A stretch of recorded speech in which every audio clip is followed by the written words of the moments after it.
इस मृच्छराज श्रृंखला के दर्शकों के माध्यम से हमें विभिन्न प्रकार की प्रतिक्रियाएं प्राप्त हो रही हैं। इसमें एक कोई सज्जन हैं, शूद्र वर्ण के हैं, जाति से केवट हैं। उन्होंने हमें संदेश भेजा है, लिखते हैं, मैं नाम नहीं बताऊंगा, मैं शायद शूद्र ही हूँ, अपना नाम बताया है कि अमुक केवट हूँ मैं शायद शूद्र ही हूँ। मैंने अपने जीवन में जाने और अनजाने में बहुत सारी गलतियाँ की हैं, और जब मैं गुरु जी के ज्ञान से जुड़ा, इन्होंने प्रभारी जी को मैसेज भेजा था, तो पता नहीं क्यों ऐसा लग रहा है कि मैं अपना जीवन व्यर्थ कर लिया है। मतलब ज्ञान से जुड़ा तो उससे पहले का जीवन इनको व्यर्थ लगने लगा। मैं अब क्या करूं, कृपया मेरा मार्गदर्शन करिए। मैं अपने माँ बाप, दोस्त, भाई, भाभी सबकी नज़रों से नज़र मिलाने लायक नहीं बचा हूं। प्लीज मेरा मार्गदर्शन करें, क्या करूं कि मन को शांति मिले। मैं राह भटक गया था, कभी इस्लाम तो कभी क्रिश्चियनिटी तो कभी बुद्धिज्म तो कभी ओशो, इन्हीं के जाल में फंस गया हूं। कृपया मेरा मार्गदर्शन करें, क्या करना उचित है मेरे लिए। मैं उम्मीद में अपने देवी देवता, मैं उन्माद में, अंग्रेजी वर्तनी इनकी है, मैंने उन्माद में अपने देवी देवताओं को शैतान समझ लिया था। तो इनका जो वैयक्तिक मार्गदर्शन है वो तो हम कर ही रहे हैं, लेकिन मैं बताऊं कि इस श्रृंखला के बाद बहुत से लोगों की आंखें खुली हैं, और ये श्रृंखला लंबी चलेगी, अलग अलग माध्यमों से प्रसारित होती रहेगी, और इसमें 100, 150, 200 जब तक हर इच्छा हो उतने अनुभाग आएंगे, उतनी बातों पर हम चर्चा करेंगे। और जैसे जैसे अनुभाग बढ़ते जाएंगे वैसे वैसे आपके समक्ष ऐसे रहस्य प्रकाशित किए जाएंगे जो आपके देखने के नजरिए को, सामाजिक दृष्टिकोण को बहुत हद तक, बहुत गंभीरता से बदलेंगे।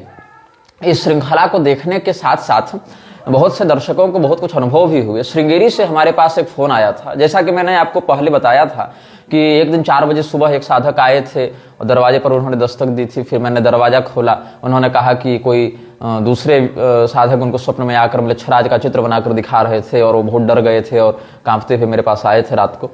तो ऐसे ही एक श्रृंगेरी के एक अध्यापक हैं वहाँ पर, उन्होंने मुझे फ़ोन किया था। उन्होंने बताया कि मृच्छराज सीरीज को वो बहुत गंभीरता से फॉलो कर रहे हैं, और इन बातों को क्रॉस वेरीफाई इत्यादि भी करते हैं, तो सारी बातें उनको सत्य प्रमाणित प्राप्त होती है। तो इस श्रृंखला में उन्होंने जब देखना प्रारंभ किया था, उस समय से ही उनके साथ अब कुछ अपशगुन जैसा या कुछ नकारात्मकता जैसा अनुभव होता रहा है। यद्यपि अलग अलग लोगों को अलग अलग प्रकार के अनुभव होते हैं, किंतु स्वप्न में वो देखे कि वो मृच्छराज जो है आया इनके पास, लेकिन बड़े सूट बूट और एकदम क्लीन शेव, और जैसे कोई यूरोपियन जेंटलमैन दिखता हो वैसे स्वरूप में वो आया था, और कहा कि देखो मेरे ही बारे में बताया जा रहा है, मैं ही हूँ, तुम मेरे अनुयायी बन जाओ। तो इन्होंने कहा कि तुम कैसे सिद्ध करो। बोले ये जितने बड़े बड़े सब हैं, सब हमारे ही तो सेवक हैं, ये सब जितने बड़े बड़े राष्ट्राध्यक्ष बने घूम रहे हैं। तो फिर इन्होंने पूछा कि मैं कैसे यकीन करूं तुम्हारी बात का, कैसे विश्वास करूं। तब उसने अपना जो पैशाचिक वैभव है और जो इंद्रजाल है वो सब दिखाया। फिर ये भयभीत हो गए, और जैसे ही वो व्यक्ति, वो जो आसुरी तत्व था इनके मन में प्रविष्ट होने का प्रयास करने लगा, तो ये कलिनाशन मंत्र पढ़ने का प्रयास करने लगे, लेकिन उसने मन को वश में कर रखा था, उससे पहले ही उसने हाईजैक कर रखा था। तो कलिनाशन मंत्र में कीर्तनम कलिनाशनम तो याद आ रहा था, लेकिन कर्कोटकस्य नागस्य ये वाला भाव जो प्रारंभ है जहां से, वहां से उनको याद नहीं आ रहा था। तो उन्होंने सोचा अब क्या करे, कैसे करे। तो फिर वो नारायण नारायण नारायण ऐसे भगवान नाम संकीर्तन करने लगे। फिर वो शक्ति कही कि अच्छा ठीक है, अभी तो हम जा रहे हैं, लेकिन फिर हम वापस आएंगे, ऐसा कह के वो भाग गया।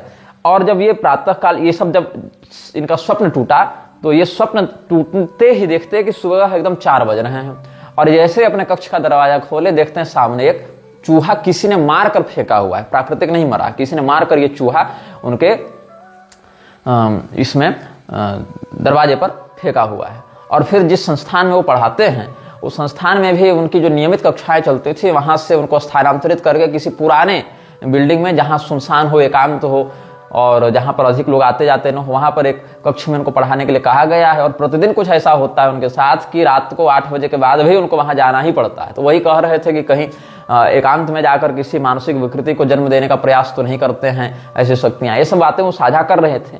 और एक आश्चर्यजनक घटना ये घटित हुई कि प्रयागराज के एक चौहान, जो कई वर्षों से जापान में रहने लगे हैं और वहां पर योग आदि सिखाते हैं, व्यायाम इत्यादि सिखाते हैं, प्राणायाम इत्यादि, वो अचानक से मुझे मिले। उन्होंने कहा कि मैं आपकी श्रृंखला देख रहा था और मुझे ज्ञात हुआ कि आप कामाख्या में हैं, तो फिर वो हमसे भेंट किए और उन्होंने फिर जितने भी ये सब सीक्रेट सोसाइटीज हैं, फ्रीमेसन्स हैं और ये सब के विषय में बहुत कुछ बातें बताई कि जापान में ऐसे ऐसे ये लोग कर रहे हैं, अलग अलग देशों में किस किस नाम से क्या क्या संस्थाएं चला रहे हैं। तो उनके विषय में भी बहुत कुछ उन्होंने अपने अनुभव ही हमसे साझा किए, जबकि मैं उनको पहले से नहीं जानता था। उन्होंने बताया कि मेरा नाम ये है, मैं भी उनका पूरा नाम नहीं बताऊंगा, वो प्रयागराज के चौहान परिवार से थे, लेकिन चले गए थे हांगकांग, फिर वहां से जापान की ओर निकल गए थे। तो यद्यपि मैं विदेशगामियों की संगति तो करता नहीं हूं वैसे, लेकिन अब कोई मिल गए थे तो हमने कुछ वार्तालाप उनसे कर लिया कि क्या इनके पास जानकारी है, क्या ये बताना चाहते हैं, ये सब हमने जाना। तो एक बात मैं स्पष्ट कर दूं कि म्लेच्छराज अपने अनुयायियों को आपस में लड़वाता है। क्यों लड़वाता है? क्योंकि कलह जब बढ़ता है तो उसकी शक्ति बढ़ती है। कलिश्च कलह प्रिय। अलग अलग देशों के सत्ताधारी पार्टियां आपस में सभी म्यूचुअली उसी की गुलामी कर रही हैं, लेकिन आपस में क्यों लड़ती हैं? ताकि कलह बढ़े। म्लेच्छराज उनको आपस में कलह से युक्त रखता है, एक दूसरे के प्रति द्वेष भाव से युक्त रखता है, क्योंकि द्वेष से, क्रोध से, कलह से उसका बल बढ़ता है। और जब कलयुग का बल बढ़ता है तो हिंसा की वृद्धि से म्लेच्छराज का भी बल बढ़ता है। तो जो लोग बड़े युद्ध कर सकते हैं उनको आपस में बड़े युद्ध में वो प्रेरित करता है। जो नहीं कर सकते हैं ऐसे लोगों को घरेलू स्तर पर गृह क्लेश इत्यादि में, आस पड़ोस के झगड़े में, गृह क्लेश में, भाई भाई में झगड़ा, देवरानी जेठानी में झगड़ा, ये सब करवाता है। और अगर वहां भी संभव नहीं हो तो व्यक्तिगत रूप से हत्या के लिए प्रेरित करता है, गर्भ हत्या, भ्रूण हत्या, ये सब करने के लिए प्रेरित करता है। तो अधिक से अधिक हत्या, हिंसा इत्यादि जब होते हैं तब जाकर म्लेच्छराज का बल बढ़ता है। अब हत्या हिंसा कराने के लिए किसी दूसरे ब्रह्मांड से तो व्यक्ति लाएगा नहीं वो, तो यहीं के लोगों को आपस में वैमनस्य से युक्त करके तुमको अधिक धन दूंगा, उसको कम दूंगा, तुमको ये वैभव दूंगा, वो वैभव दूंगा, ऐसे लस्ट दिखाकर, ऐसे लोभ दिखाकर वो आकर्षित करता है, मानसिक रूप से उनको उन घटनाओं या उन तत्वों के प्रति खींचता है, फिर झगड़ा करवाता है। इसीलिए दो ऐसी संस्थाएं जो म्लेच्छराज के ही नीचे काम कर रही हैं उनमें भी आपसी द्वंद्व या युद्ध देखने को स्पष्टतया प्राप्त हो जाता है ताकि कलि वृद्धि होती रहे। ये सब बातें ध्यातव्य हैं। अब सांप्रदायिक द्वेष के पीछे भी एक बहुत बड़ा कारण हो जाता है। इसमें क्या होता है, जैसे कल हमने पिछले अनुभाग में चैतन्य महाप्रभु को भगवान का शक्त्यावेशावतार बताया, तो इससे भी कई लोग भड़क गए, कई लोग इससे भड़क गए कि तुम ऐसा कैसे कर सकते हो। बात ऐसी है कि शास्त्रों में जहां जहां जिस प्रकार से वर्णन प्राप्त होता है उसी आधार पर चलेंगे, न किसी अतिशयोक्ति के आधार पर चलेंगे। जैसे कि भगवान शंकराचार्य जी भगवान शिव के अवतार हैं, किंतु हम उन्हीं को सीधे परब्रह्म नहीं कहेंगे, हम उनको भगवान शिव का ज्ञानावतार ही स्वीकार करेंगे। और रामानुजाचार्य शेषनाग के अवतार हैं, किंतु हम उनको सीधे सीधे वो नहीं कहेंगे कि भगवान एक शिष्यते शेष संज्ञा, क्योंकि जो निष्कल, निर्गुण, निर्विकार परब्रह्म है वो भिन्न स्थिति का चेतन है, और देहगत स्थिति में आचार्य पद पर बैठने वाले ज्ञानावतारी जन भिन्न स्थिति के चेतन होते हैं। तो इसीलिए अगर सीधे सीधे शंकराचार्य जी को हम केवल परब्रह्म ही कह देवे, हालांकि अहम ब्रह्मास्मि का भाव जो है जीव ब्रह्म ना पर, इस तात्विक दृष्टिकोण से तो फिर समस्त जीव समुदाय परब्रह्म ही है, इसमें कोई फिर आपत्ति नहीं है। अगर कोई कहे कि अहम ब्रह्मास्मि भाव से शंकराचार्य जी सीधे ब्रह्म है, तो वैसे तो प्रत्येक चेतन, प्रत्येक जीव के लिए उन्होंने यह सिद्धांत दिया है, न कि केवल स्वयं के लिए। तो ऐसी स्थिति में फिर सभी लोग सीधे परब्रह्म है, किंतु स्थितिगत भेद से उस मर्यादा के अनुरूप ही व्यवहार करना पड़ता है। तो कई बार ऐसे वैमनस्य वाली बातें भी कलह वृद्धि के लिए देखने को मिलती हैं। आप मध्वाचार्य जी के ग्रंथों को पढ़ेंगे तो आदि शंकराचार्य जी के और उनके सिद्धांतों के प्रति कैसी भाषा का प्रयोग किया गया है, ये देखकर आपका मन क्रोध से भर सकता है। लोगों ने कहा कि भाई गौड़ीय लोगों को पता चलेगा कि तुमने ऐसा कहा है तो तुम्हें बहुत मतलब दुत्कारेंगे, फटकारेंगे। मैंने कहा भाई अपने में झगड़ा चल रहा है। आप देखें तो गौड़ीय संप्रदाय में क्या भगवान कृष्ण को लेकर कलह नहीं है? वो लोग क्या कहेंगे, विभुज कृष्ण को, दो हाथ वाले कृष्ण भगवान को छोड़कर अगर तुम चतुर्भुज कृष्ण की पूजा कर लोगे तो वहां भी झगड़ा कर देते हैं कि नहीं, दो ही हाथ वाले की पूजा करनी, चार हाथ वाले को हम नहीं पूजा करेंगे। तो ये यहां तक वो भेद में घुसे हुए हैं, यहां तक। तो अलग अलग संप्रदाय में ये सब बातें हैं। आप देखें तो एक बंगाली ब्राह्मण हैं, उन्होंने ही हमें बताया था कि तंत्र रत्नाकर में गणपति जी का एक वचन उद्धृत है जहां चैतन्य महाप्रभु को आसुरी तत्व से युक्त बताकर कहा गया है कि वो शैव धर्म का विनाश करने आएंगे। अब इस बात से झगड़ा होगा कि नहीं होगा? इस बात से सांप्रदायिक वैमनस्य होगा कि नहीं होगा। और वैसे ही ये लोग उठाकर कहते हैं कि शिव जी जो हैं वो तो मायावाद का प्रवर्तन करने के लिए आए थे, वो तो प्रच्छन्न बौद्ध थे, वो तो वैदिक धर्म का विनाश करने आए थे, मुनिमान नाम का दैत्य आया था, इस प्रकार से ये लोग भी कहते रहते हैं। यद्यपि इन सब विषयों पर हम विस्तृत लेखन व्याख्यान ये सब पहले भी शोधनात्मक समन्वयात्मक रूप से कर चुके हैं। तो दोनों एक दूसरे को गाली देने में लगे हुए हैं और दोनों अपने अपने वाले को सीधे डायरेक्ट परब्रह्म ही बताने में लगे हैं, लेकिन दूसरे के सत्व को, दूसरे के तत्व को, सत्व को, तत्व को स्वीकार नहीं करते हैं। केवल हमरे वाला मानो और हम जैसा कह रहे हैं वैसा ही मानो, ये झगड़ा सबका हो गया है। अस्तु, तो हम ये बता रहे थे आपको कि म्लेच्छराज की जो एक संस्था है जिसका नाम है फ्रीमेसन्स, फ्रीमेसन्स से बहुत सक्रियता से प्रत्यक्ष भाव से जुड़ा हुआ एक परिवार है जिसको कहा जाता है फॉर्ड फैमिली। फॉर्ड फैमिली, अच्छा देखिए, जैसे हम आपको बता रहे थे कि विवेकानंद के विषय पर भी हम वीडियो बनाएंगे, तो लोगों ने कहा कि हम जो हैं सबके बारे में सुन लेंगे, विवेकानंद के बारे में नहीं सुन सकते हैं, इस्कॉन के बारे में नहीं सुन सकते हैं, प्रभुपाद के बारे में नहीं सुन सकते हैं। और प्रभुपाद ने रामकृष्ण परमहंस के विषय में जितनी गालियां बकी हैं वो तुम जानते हो कि नहीं जानते हो? प्रभुपाद ने रामकृष्ण परमहंस को क्या क्या कहा है, ये कभी उसके ग्रंथों में पढ़ना और नहीं पढ़ पाओगे तो मैं आगे के अनुभागों में तो बताने ही वाला हूं।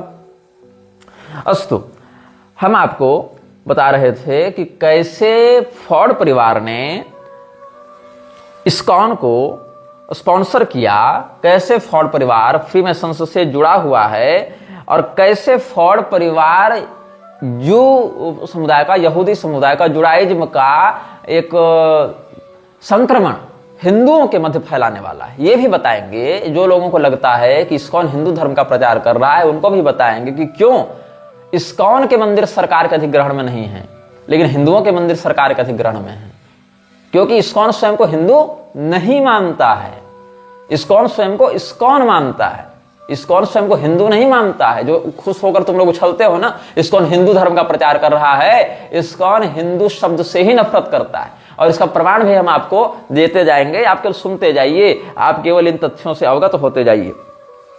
तो हुआ क्या था, मैं आपको ये बता रहा हूं। जो बाइडेन, जो कि वर्तमान में अमेरिका का पूर्व राष्ट्रपति है, पिछली सत्ता उसी की थी, तो जो बाइडेन अभी 1 महीना भी नहीं बीता है, जनवरी 19 जनवरी 2025 को आधिकारिक रूप से फ्रीमेसन का सदस्य बना है और इसके विषय में समाचार भी निर्गत किए गए थे। Joe Biden was declared a master mason at sight by the Prince Hall Grand Lodge of South Carolina on January 19, 2025। Master mason की उपाधि इसको प्राप्त हुई है प्रिंस हॉल ग्रैंड लॉज, जो साउथ कैरोलिना में फ्रीमेसन्स का एक ऑफिस है या उसका इंस्टीट्यूट है, वहां पर एक मुख्यालय जैसा है, वहां पर इसको ये उपाधि मिली है। और जो पहला राष्ट्रपति था जॉर्ज वाशिंगटन, वो भी फ्रीमेसन्स का उच्चाधिकारी रहा है। क्या कहते हैं Freemasons, beginning with the nation's first president George Washington.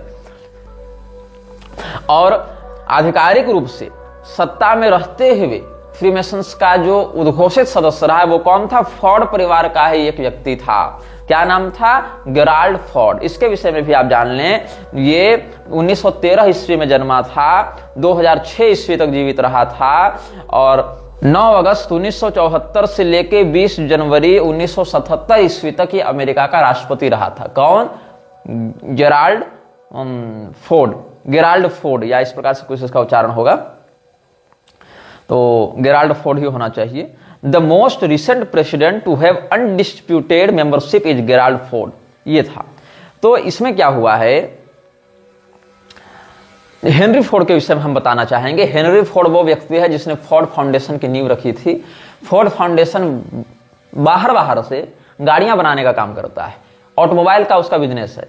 और फोर्ड फाउंडेशन की जो टोटल मार्केट कैप है, जो टोटल उसका जो इकोनॉमिक वेंचर है, उसमें आप 5% मान लीजिए गाड़ियों का है और 95% मान लीजिए हथियार का है। फोर्ड फाउंडेशन का 95% जो पैसा है वो किस में इन्वेस्टेड है? युद्ध में, हथियार में, मिसाइल्स में, वेपन्स में, टैंक्स में, बंदूकों को बनाने में, आर्मर वाली गाड़ियां फौज के लिए बनाने में। मतलब 95% पैसा वो कहां लगाए हुए हैं। जैसे सैमसंग कंपनी से आपको क्या लगता है? सैमसंग किस चीज की कंपनी है? तो आपको लगता है सैमसंग मोबाइल बनाने की, टैबलेट बनाने की, लैपटॉप बनाने की कंपनी है। लेकिन सैमसंग अपने पूरी पूंजी के बहुत छोटे से हिस्से में ये काम करती है। सैमसंग का मुख्य जो कार्य है वो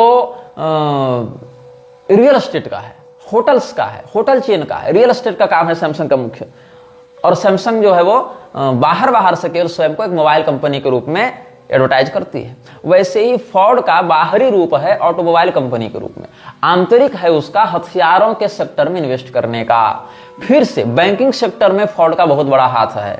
फोर्ड का बैंकिंग सेक्टर और हथियार सेक्टर दोनों में जितना इन्वेस्टमेंट है वो 95% काम में लगा हुआ है। हालांकि बैंकिंग सेक्टर जो है वो उसके लिए टर्सरी आता है, टर्सरी सेक्टर में आता है, क्योंकि हथियारों वाले पैसे को कहां वो इन्वेस्ट करेगा? का तो सूदखोरी में लगाएगा। सूदखोरी का लीगल प्रारूप क्या है? फिर बैंकिंग सिस्टम है। तो बैंकिंग सिस्टम में डायरेक्ट इन्फ्लुएंस नहीं है इकोनॉमी के दृष्टिकोण से, वो वाया हथियारों से है, वाया वो वेपन्स बनाकर बैंकिंग में अपना इन्वेस्ट करती है और बाहर से अपनी ब्रांडिंग को स्टेब्लिश करने के लिए गाड़ियों का आश्रय लेती है। यह फोर्ड कंपनी का एक सत्य है। तो फोर्ड कंपनी की नींव किसने रखी थी? हेनरी फोर्ड ने। और हेनरी फोर्ड क्या था? हेनरी फोर्ड फ्रीमेसन्स का एक उच्चाधिकारी रह चुका है। फ्रीमेसन्स मृच्छराज की एक बड़ी प्रसिद्ध और सक्रिय संस्था है। तो बता रहे हैं आपको हम, जो समाचार इसमें प्राप्त है आप सुनेंगे।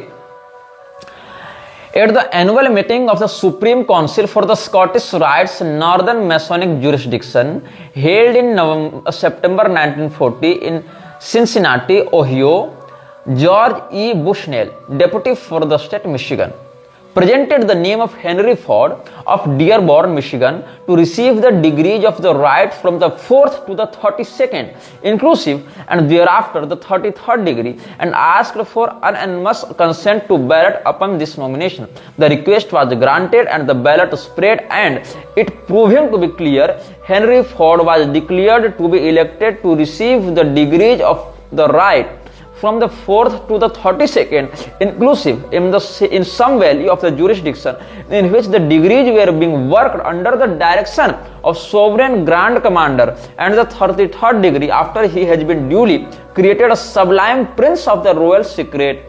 32nd degree, prince of the royal secret, Freemasons के जो शाही रहस्य हैं उनका रक्षक राजकुमार, ये उपाधि किसको मिली थी? हेनरी फोर्ड को। हेनरी फोर्ड इनिशियली 4थे डिग्री का फ्रीमेसन्स था, लेकिन चूंकि इसमें यह प्रतिभा थी, यह वफादारी थी अपने उस पैशाचिक संस्था के प्रति कि इसने अपने व्यापारिक इन्फ्लुएंस से, अपनी तेज तर्रार दिमाग की स्थिति से उस समय जो स्कॉटिश राइट जो अनुभाग था फ्रीमेसन्स का, वो जो लाइनेज है नॉर्थर्न मैसोनिक ज्यूरिसडिक्शन के अंतर्गत, वहां के जॉर्ज ई बुशनेल, जो कि मिशिगन शहर का डेप्यूटी हुआ करता था, मिशिगन राज्य का डेप्यूटी हुआ करता था, उसने हेनरी फोर्ड का नाम प्रस्तावित किया कि इसको 4थे से लेकर सीधे 32वें डिग्री का प्रमोशन दिया जाए। मतलब आप ऐसा समझ लीजिए कि आपसे हवलदार और आप सीधे बन गए आईजी। आप कांस्टेबल, सीनियर कांस्टेबल मान लीजिए, एकदम जीडी तो नहीं थे, फर्स्ट सेकंड रैंक में नहीं थे आप 4th में थे, आप हेड कांस्टेबल थे, लेकिन आपको बना दिया गया सीधे आईजी। ये आप समझ लीजिए। तो इसके लिए बाकायदा वहां पर मीटिंग हुई और जब जॉर्ज ई बुशनेल ने इसके नाम को प्रस्तावित किया, हेनरी फोर्ड के नाम को, कब किया? सितंबर 1940 में ओहियो में ये हुआ था सम्मेलन। तो वहां पर जो बैलेट वोटिंग हुई एनोनिमस, वहां से उसको बढ़ोतरी का समर्थन दिया गया और फिर इसको 32nd डिग्री होल्डर बनाया गया और फिर वहां पर ये अच्छा काम किया, फिर इसको 33rd डिग्री होल्डर भी बनाया गया। अब आगे क्या हुआ? At the time that the Northern Masonic Jurisdiction Supreme Council conferred the 33rd degree on him of age 77, Henry Ford had been a Mason for 46 years, having been raised in Detroit's Palestine Lodge number 357 in 1894 at age 37। 1894 ईस्वी में, जो कि 1863 का इसका जन्म था, तो 1894 में 31 वर्ष का हो जाएगा। कौन? Henry Ford. तो हेनरी फोर्ड जो है वो 31 साल की उम्र में जो डेट्रॉइट का फलस्तीन लॉज था, जिसका क्रमांक 357वां, रूम नंबर 357वां था, वहां पर फ्रीमेसन्स के ही छत्र छाया में ये पला बढ़ा, आगे हुआ और on the evening of December 6, 1940, the Supreme Council opened a special meeting to confer the 33rd degree on Henry Ford at the Masonic temples in Detroit, Michigan. Michigan के डेट्रॉइट में 6 दिसंबर 1940 को एक स्पेशल काउंसिल बुलाई गई। Supreme council ने एक special meeting बुलाई। सितंबर 1940 में तो इसको ओहियो में दिया गया था 32nd डिग्री का प्रमोशन, और फिर दिसंबर 6 को 1940 ईस्वी में ही मिशिगन में इसको दिया गया 33rd डिग्री का promotion. The meeting open at 9 PM and was over at 11:45 PM। रात को 9 बजे ये मीटिंग प्रारंभ हुई और ठीक 11:15 बजे ये मीटिंग समाप्त हुई। रात्रि के दूसरे पहर में इन्होंने अपनी सारी रस्में निभाई, जो भी वो बाल वर्षिप इत्यादि करते होंगे, ये सब जो भी वो अपने पैशाचिक वृक्षराज की शक्तियों की आराधना करते होंगे, तो रात्रि के दूसरे पहर में सारी गतिविधियां की गई और फिर हेनरी फोर्ड को बनाया गया 33rd degree holder of Freemasons Scottish rite lineage. Among those present were the men pictured in the photos above, वहां एक चित्र भी है, चित्र हम सार्वजनिक नहीं करेंगे। ओहियो का गवर्नर था जॉन डब्ल्यू ब्रिकर, वो भी 33 डिग्री होल्डर था। सोवरेन ग्रांड कमांडर था कनाडा का सुप्रीम काउंसिल का जो था जॉन ए रोलैंड, वो भी 33 डिग्री होल्डर था। सोवरेन ग्रांड कमांडर था नॉर्दर्न मैसोनिक ज्यूरिसडिक्शन का मेलविन एम जॉनसन, वो भी 33 डिग्री होल्डर था। और मिशिगन का जो डेप्यूटी था और बाद में जो सोवरेन ग्रांड कमांडर भी बना मिशिगन ज्यूरिसडिक्शन का, जॉर्ज बुशनेल, वो भी 33 डिग्री होल्डर था। इनके साथ पांचवा ये कौन था? Henry Ford. While Ford was unquestionably the most well-known person in the room that evening. Two other men pictured in the photo above were not only well-known within Scottish Rite Freemasonry but were at the same time luminaries in the legal field. अब Freemason से जुड़े दो लोग वहां पर और थे जो फ्रीमेसन्स के सदस्य थे और बाहर कानूनी जगत में उनकी बड़ी अच्छी पैठ थी फोर्ड के साथ। फोर्ड तो व्यापारी होने के कारण प्रसिद्ध था ही, लेकिन दो लोग वहां उस रूम में और थे जो फ्रीमेसन्स के ही सदस्य थे, स्कॉटिश राइट लाइनेज के थे ये लोग, और वहां पर कानूनी जगत में बड़ी उनकी प्रतिष्ठा थी। कौन कौन थे लोग? तो जॉर्ज ई बुशनेल जो चीफ जस्टिस था मिशिगन सुप्रीम कोर्ट का, और मेलविन जॉनसन जो था वो बॉस्टन यूनिवर्सिटी लॉ स्कूल का डीन था। ये दोनों जो थे उस रूम में, ये इन सामाजिक पदों पर भी, न्यायपालिका में भी ऐसे बैठे हुए थे। जॉन ब्रिकर जो था वो ओहियो का गवर्नर था, वो भी लीगल फील्ड में काम कर चुका था। वो ओहियो के अटॉर्नी जनरल के रूप में 1933 से 1937 ईस्वी तक काम कर चुका था और उसके बाद गवर्नर भी बना था। और फिर 12 साल के बाद वो 47 ईस्वी से 52 ईस्वी तक, 33 से 12 उधर जोड़ लेंगे तो, और 37 तक ये रहा था, 33 से 37 तक, फिर लगभग 12 साल ये ओहियो का यूएस सीनेटर भी रहा था, फिर लॉ प्रैक्टिस में भी ये घुस गया था। तो जो हेनरी फोर्ड है उसकी हमने आपको कुंडली दिखा दी कि हेनरी फोर्ड क्या था, कैसा था।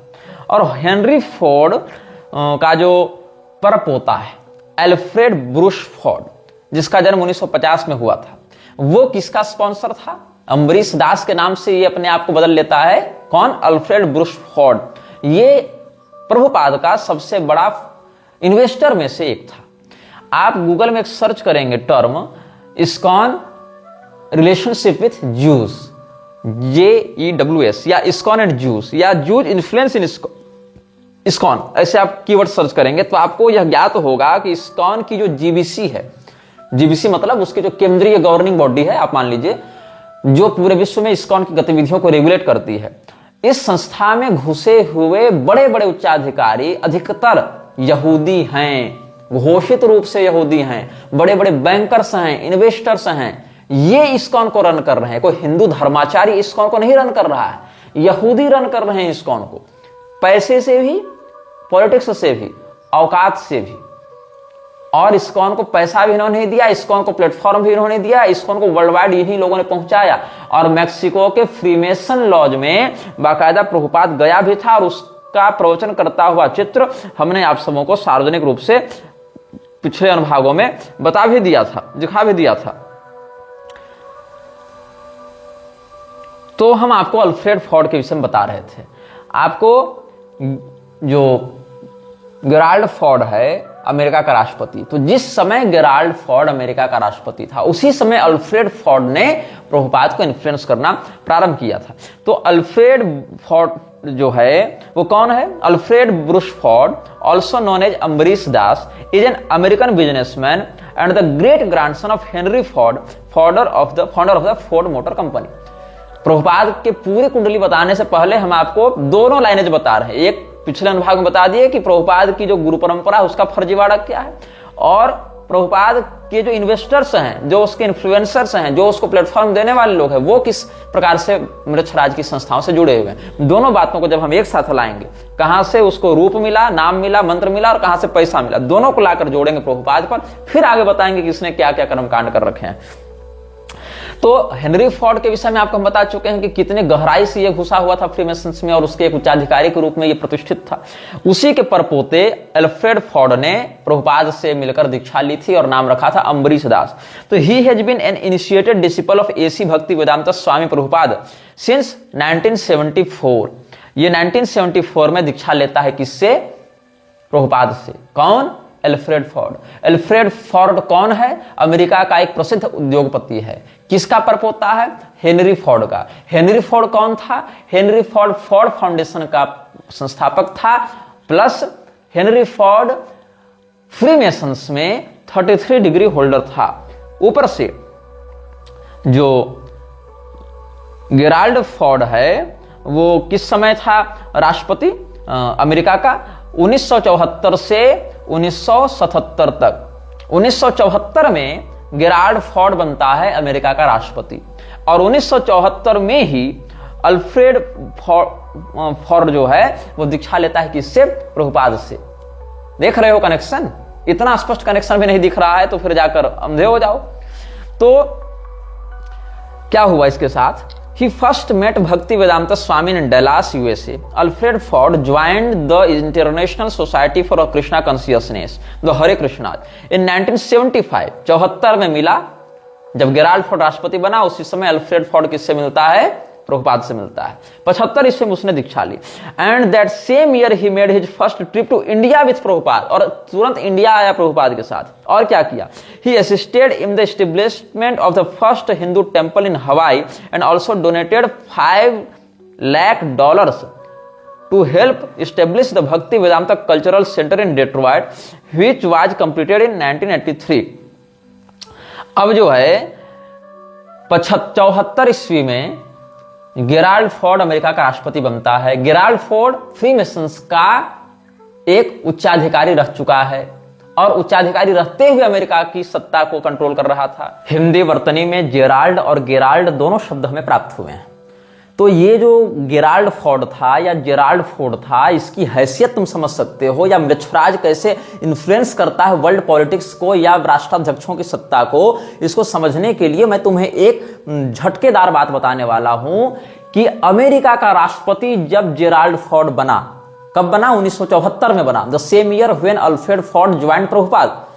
जेराल्ड फोर्ड अमेरिका का राष्ट्रपति चुनाव लड़कर नहीं बना, उसने प्रेसिडेंसी का इलेक्शन ही नहीं लड़ा था। ये जो तुम डोनाल्ड ट्रंप और बाइडेन और ओबामा के प्रेसिडेंशियल इलेक्शंस को लेकर हवा मचाए रहते हो कि भाई हम अमेरिका का राष्ट्रपति चुना जा रहा है तो हम देखेंगे कि चुनाव में कैसे निष्पक्षता हो रही है, क्या घोटाले हो रहे हैं, क्या मुद्दे हैं। ये फोर्ड भाई साहब बिना इलेक्शन लड़े अमेरिका के राष्ट्रपति बने हैं। प्रेसिडेंट ऑफ यूएसए बना विदाउट कंपीटिटिंग इन प्रेसिडेंशियल इलेक्शंस।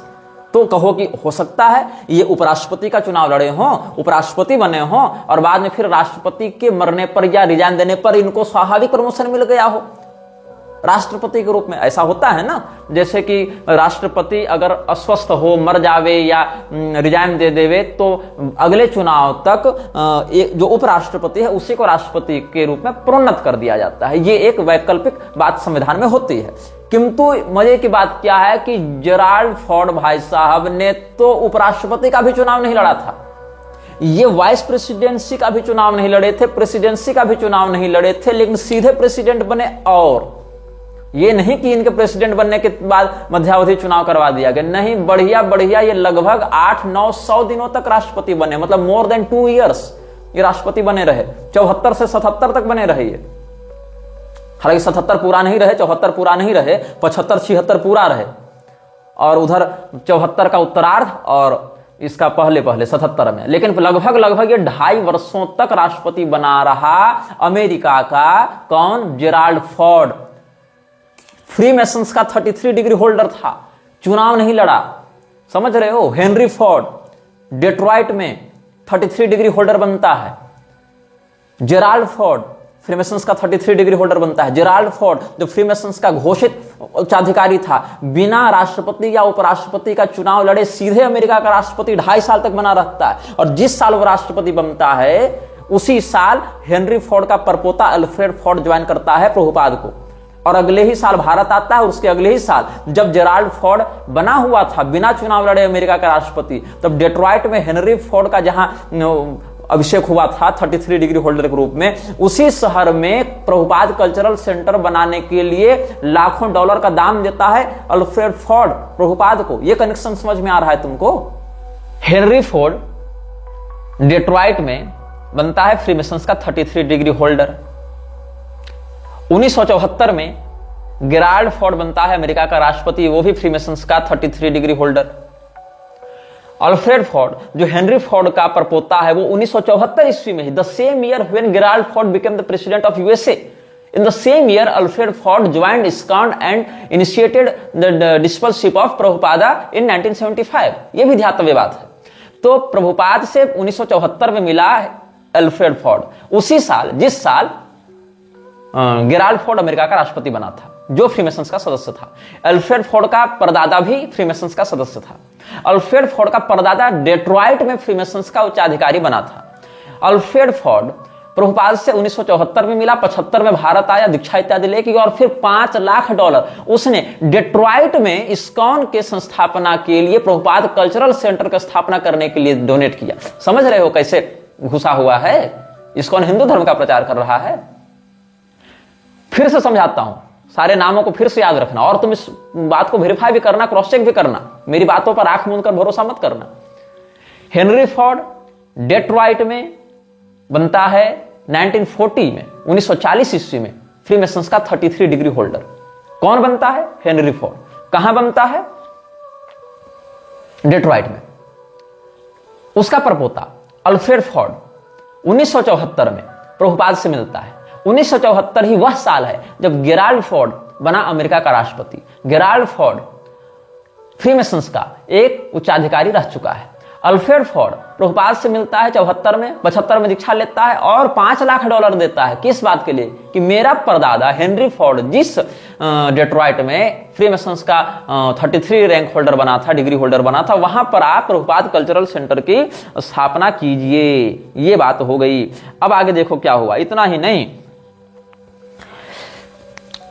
1983 में ये पूरा भी हो गया था सेंटर बनकर। Alfred Ford has made many significant donations to ISKCON over the years which has assisted ongoing projects to build the Pushpa Samadhi Mandir of Prabhupada. He is the chairman of Shri Mayapur temple of the Vedic planetarium, also called TOVP। In October 2003 में Ford spent a week in Moscow lobbying for the construction of a proposed $10 million Vedic cultural center. It was said that Ford would make a significant financial contribution for the project if it happened. He also bought a $600,000 mansion to house a Hare Krishna temple and learning center in Honolulu. अघोषित रूप से कितना दिया है ये कोई नहीं जानता है। ये हाल है इसका।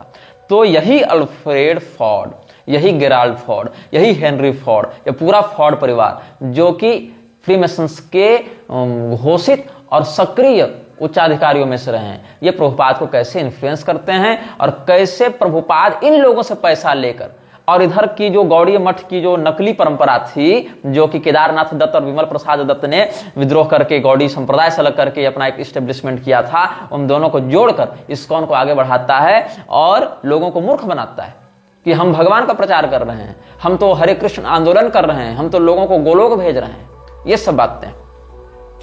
तो जितने भी ये सब लोग इसमें घुसे हुए हैं, ये लोग हिंदू धर्म का प्रचार कर रहे हैं, ऐसी बात नहीं। ये कॉर्पोरेट चला रहे हैं। ये तुम्हारी भावनाओं का प्रयोग करके, भगवान कृष्ण के नाम का प्रयोग करके, चैतन्य महाप्रभु के नाम का प्रयोग करके, गौड़ीय संप्रदाय, गौड़ी शब्द का प्रयोग करके अपना एक पूरा का पूरा सिंडिकेट खड़ा किए हुए हैं। और इस सिंडिकेट का उद्देश्य क्या है? इस सिंडिकेट का उद्देश्य है विश्व में वैसे ही जिहाद को या नरसंहार को प्रसारित करना जैसा कि इस्लाम के नाम पर मुसलमान करते हैं। सुनकर आश्चर्य होगा तुम्हें।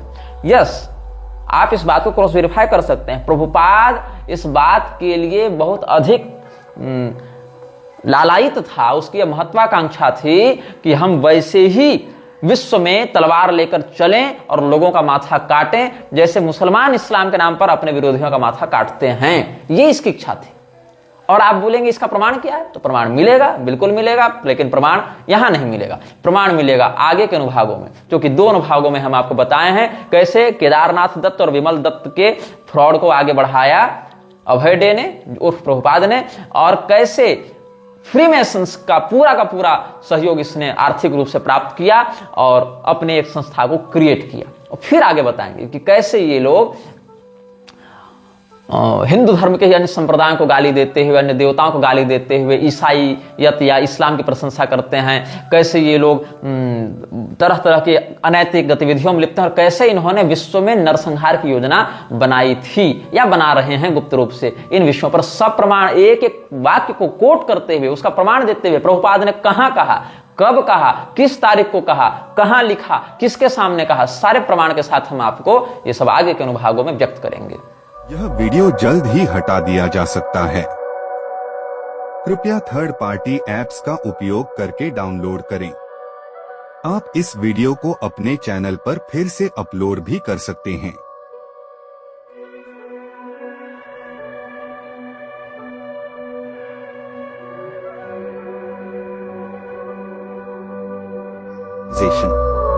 This video may get deleted soon. Please download using third-party apps. You may also re-upload this video on your channels. Thank you.